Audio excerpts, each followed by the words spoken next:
मुकद्दस मरकज़ के मुताबिक अंजील उसके चौथे बाब की पहली 2 आयात के मुताबिक यीशु मसीह भीड़ को छोड़कर झील में कश्ती पर चढ़कर उन्हें तालीम देने लगते हैं। यीशु मसीह क्यों भीड़ को छोड़कर कश्ती में चढ़ते और तालीम देते हैं? ये एक ऐसा उन्वान है, ऐसा टॉपिक है, ऐसा नुक्ता है जिस पर बहुत कम डिस्कस की गई है या जिस पर बहुत कम वाज बनाए गए हैं। मेरे अजीजों, यीशु मसीह का हजूम को छोड़कर यानी हजूम से थोड़ा अलग और कश्ती में जाकर, कश्ती में खड़े होकर या बैठकर तालीम देने का मकसद ये था कि लोग यीशु मसीह को ना छुएं, क्योंकि वहाँ पर इस वक्त भीड़ है, लोगों का हजूम है जो यीशु पर गिरे पड़ते हैं, छूना चाहते हैं, लेकिन यीशु मसीह उन्हें छोड़कर कश्ती में जाकर वहाँ से तालीम देते हैं। अगरचे यीशु मसीह चाहते हैं कि लोग दुनियावी शिफा पाएं, लेकिन इससे पहले वो चाहते हैं कि लोग यीशु मसीह का कलाम सुने, क्योंकि कलाम सुनने से उनमें शिफा का अमल कसरत से जारी होगा।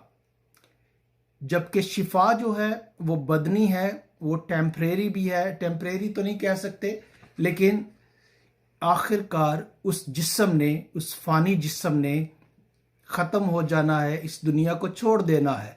तो यीशु मसीह चाहते हैं कि वो तालीम हासिल करें, कलाम सुने, क्योंकि जब कलाम सुनते हैं और जितने भी मौजज़ात हुए उसमें सबसे पहले यीशु मसीह का कलाम सुना गया। अगर आप एक अपाहज को देख लें तो यीशु मसीह ने कहा कि अपना हाथ बढ़ा, उसने ये कलाम सुना, हाथ बढ़ाया और शिफा पाई। या अंधे से कि जाकर अपनी आंखें धो ले, उसने ये कलाम सुना। या कोड़ी से कि मैं तुझे हुक्म देता हूँ कि तू पाक साफ हो जा। हत्ता कि लाजर को भी यीशु मसीह ने, उस मुर्दे को भी हुक्म किया, अपना कलाम दिया कि ए लाजर कब्र से बाहर निकल आ।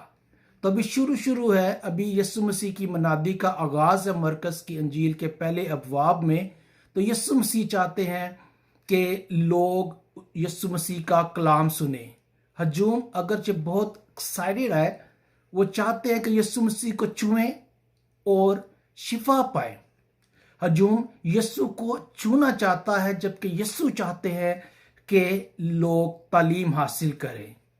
हजूम यीशु को शिफा देने वाला समझकर उसकी अलोहियत को, उसकी कुदरत को महदूद करते हुए नजर आते हैं कि यह सिर्फ शिफा देने वाला है, जबकि यीशु मसीह का मिशन है कि लोग जिंदगी पाएं, बल्कि कसरत की जिंदगी पाएं।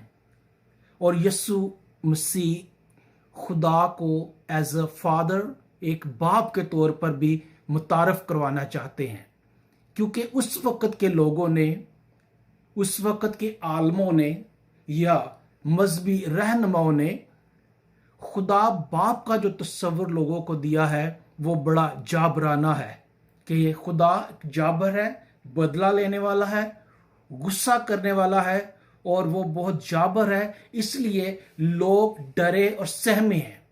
और हम देखते हैं पूरी अंजील मुकद्दस में जितने भी लोग हैं जो डरे हुए हैं, वो मजहबी रहनुमाओं के खिलाफ एहतजाज करते हुए नजर नहीं आते। क्यों? क्योंकि वो खुदा का बहुत एहतराम करते हैं, यहोवा का बड़ा एहतराम करते हैं और उससे डरे हैं। और मजहबी रहनुमाओं ने यहां तक डरा रखा है, वह उस वक़्त के लोगों को, यहूदियों ने इस हद तक डरा रखा है कि उस वक़्त अगर कोई अपाहज है, लंगड़ा है या अंधा है, कोड़ी तो चले शहर से बाहर निकालते थे शायद बीमारी की वजह से, ताकि बीमारी मुंतकिल ना हो, लेकिन वहां पर लंगड़ों को, कोड़ियों को, अंधों को भी हैकल के अंदर दाखिल होने की इजाज़त नहीं थी, जबकि यीशु मसीह ने आकर असल तस्वुर दिया है कि खुदा बाप है, वो शफीक बाप है और रहीम है। मेरे अजीजों, अगरचे यीशु मसीह चाहते हैं कि लोग दुनियावी दुखों से मुकम्मल रिहाई पाएं, मगर इससे पहले वो चाहते हैं कि लोग खुदावंद का कलाम सुने, आसमान की बादशाही में दाखिल होने के लिए तैयार हों। हम देखते हैं मुकद्दस मरकस के मुताबिक इंजील उसके पहले बाब की 35वीं से लेकर 38वीं आयत तक शागिर्द यीशु मसीह को कहते हैं कि ए उस्ताद, तुझे लोग ढूंढते हैं। जबकि यीशु मसीह ने क्या कहा कि आओ हम दूसरे शहरों में जाएं, आसपास के इलाकों, गांव में और शहरों में जाएं, ताकि मैं वहां पर भी उन्हें कलाम सुना सकूं, ताकि मैं वहां पर भी जाकर मुनादी कर सकूं। चंद झील के बारे में चंद अहम नुकात। जिस झील में यीशु मसीह इस वक्त खड़े हैं, मुकद्दस मरकस के मुताबिक इंजील उसका 4था बाब और उसकी पहली 2 आयात में, वो झील बड़ी अहम झील है। सबसे पहला उसका जो नुक्ता है वो ये कि झील में प्रचार किया गया है, झील के इर्द गिर्द प्रचार किया गया है। झील बहुत अहम है क्योंकि इसी झील पर यीशु मसीह पानी पर चलते हैं और इसी झील में जब तूफान उठता है तो यीशु मसीह उस तूफान को डांटते हैं। और फिर इस झील में हम देखते हैं कि मछलियों की कसरत पाई जाती है। कसरत से मछलियां हैं क्योंकि इसका पानी मीठा है, खारा नहीं, पीने के काबिल है। और इससे भी बड़ी एक और वजह मैं आपको बयान करना चाहता हूं कि जिस दरिया में, दरिया यर्दन में जहां पर यीशु मसीह ने बपतिस्मा लिया, वो इस झील के साथ कनेक्टेड है, इस झील के साथ लगती है। इस झील में उस पानी का आना जाना और गुजर है। मेरे अजीजों, यह झील तकरीबन 12.5 मील लंबी और चौड़ाई में तकरीबन 4 से 7 मील तक है। 12.5 मील लंबी और 4 से 7 मील तक लंबी। 4 से 7 मील तक इसलिए कि चौड़ाई में किसी जगह पर जाकर ये ज़्यादा वाइड हो जाती है, खुली हो जाती है, और कुछ जगहों पर ये तंग हो जाती है, शॉर्ट हो जाती है। तो इसलिए वो 4 मील से, जो शॉर्टेस्ट एरिया है चौड़ाई का वो 4 मील है, और जो लॉन्गेस्ट है, लंबा है, ज़्यादा है चौड़ाई में, वो है 7 मील। और मेरे अजीजों, चंद डिफरेंट नुकात जो हैं मैं वो आपके साथ शेयर करना चाहता हूं अंजील के टीचर्स और प्रीचर्स के लिए। ये हमारे रहनुमाओं के लिए टीचर्स हैं, अंजील के टीचर या प्रीचर्स जो हैं, उनके लिए ज़रूरी है कि वो अपने रवैयों के मुताबिक कलाम मुक़द्दस की तशरीह ना करें। वो पूरी तरह कलाम को सीखें, अंजीली ज़ुबान को, अंजील को अंजीली ज़ुबान में बयान करें, अंजीली ज़ुबान इस्तेमाल करें, अपने रवैयों या अपनी ज़िंदगी के तजर्बात के मुताबिक नहीं। वो सही थियोलॉजी का इस्तेमाल करेंगे और अंजील को बयान करेंगे, और जब सही तालीम हासिल करके आगे तालीम दी जाएगी तो लोग निजात की तरफ ज़्यादा जाएंगे। आजकल हम देखते हैं बड़ी बड़ी कन्वेंशंस में भी आप जाएं तो लोगों का ज़्यादा रुझान शिफाया मीटिंग की तरफ होता है, आखिरी वक्त में कलाम सुनने की तरफ नहीं, जबकि लोगों को इस चीज़ की ज़रूरत है कि लोग कलाम सुने। यीशु मसीह का भी यही मिशन था कि लोग कलाम सुने। जब उनके अंदर कलाम जाता है तो वो आसमानी बादशाही में दाखिल होने के काबिल होते हैं।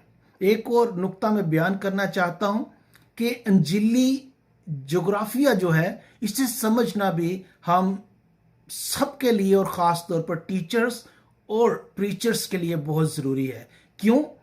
क्योंकि जब हम लोकेशंस देखते हैं कि यीशु मसीह किस वक्त, किस जगह पर, किस इलाके में, किस सिटी में, किस गांव में है, किस शहर में है, तो वहां पर हमें ये पता चल जाता है कि यीशु मसीह ने किस जगह पर मौजज़ा नहीं किया, किस जगह पर मौजज़ा किया, किस जगह पर तालीम दी, किस जगह पर खाली मौजज़ात किए, और किस्म की भी सिनेरियो जो है वो हमें पता चल जाता है कि यीशु मसीह अगर डेकापोलिस में है तो वहां पर यीशु मसीह ने क्यों मुनादी नहीं की, सिर्फ मौजज़ा करके चले गए और दोबारा वहां पर गए तो मुनादी की। ये हमें समझना बहुत ज़रूरी है, और मैं खुदा से दुआ करता हूं कि आने वाली वीडियोस में मैं इन चीज़ों को बयान कर सकूं। फिर चर्च के निज़ाम को चलाने के लिए ओहदेदारान बहुत ज़रूरी हैं। ओहदों का होना बहुत ज़रूरी है। पास्टर्स, एल्डर्स और क्वायर और सारी टीम और दूसरी जो जितनी भी टीम्स हैं मिलकर एक चर्च के स्ट्रक्चर को चलाते हैं। लेकिन ओहदों से ज़रूरी रूहानी इख्तियार है। ओहदों से ज़रूरी रूहानी इख्तियार है, क्योंकि आपको याद होगा कि जब दो भाई यीशु मसीह के शागिर्द यूहन्ना और यकूब रसूल, ये दोनों रसूल जब यीशु मसीह यरूशलेम की तरफ जा रहे हैं तो इन्होंने एक डिमांड की थी कि हमें जब तू खुदा की बादशाही में आए या जब तेरी बादशाही आए तो हमें ये आज प्रॉमिस दे दे कि जब तू बादशाही में आए तो एक तेरे हम में से एक तेरे दाहिनी तरफ और एक तेरे बाईं तरफ हो। लेकिन यीशु मसीह ने क्या जवाब दिया कि तुम नहीं जानते कि तुम क्या मांगते हो। तो मेरे अजीजों, यीशु मसीह ओहदों से ज्यादा इख्तियार मांगने वालों की तरफ ज्यादा तवज्जो देते हैं, और इख्तियारात ये हैं कि वह सांपों को अपने हाथों में उठा लेंगे तो उन्हें कुछ जर ना पहुंचेगा या उस पर कुछ असर ना कर पाएंगे, और वो गैर ज़ुबानें बोलेंगे और कोई जहरीली चीज़ पी लेंगे तो उन पर असर ना होगा। इस किस्म के इख्तियारात। और दुआ में यीशु मसीह मोमिनीन को सूरमा देखना चाहते हैं।